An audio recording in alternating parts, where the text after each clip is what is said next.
Video ఏంటని ప్రతి వీడియోకి చెప్పే నేను ఈ వీడియోకి చెప్పాల్సిన అవసరం లేదని నాకు కూడా తెలుసు. ఎందుకంటే ఈ పచ్చడికున్న ఫ్యాన్ బేస్ అలాంటిది మరి.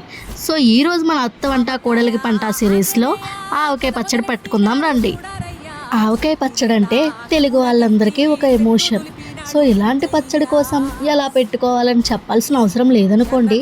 కానీ నాలా కొత్తగా వంట నేర్చుకునే వాళ్ళకి ఈ ప్రాసెస్ కూడా చెప్పేద్దాం రండి. బేసిక్గా కొలత చెప్పాలంటే కొంచెం ఆవకాయ ముక్కలకి ఒక తవ్వ సాల్ట్, కారం, ఆవపిండి సమానమైన కొలతలతో తీసుకుని నూనె వేసుకుని కలుపుకోవాలి.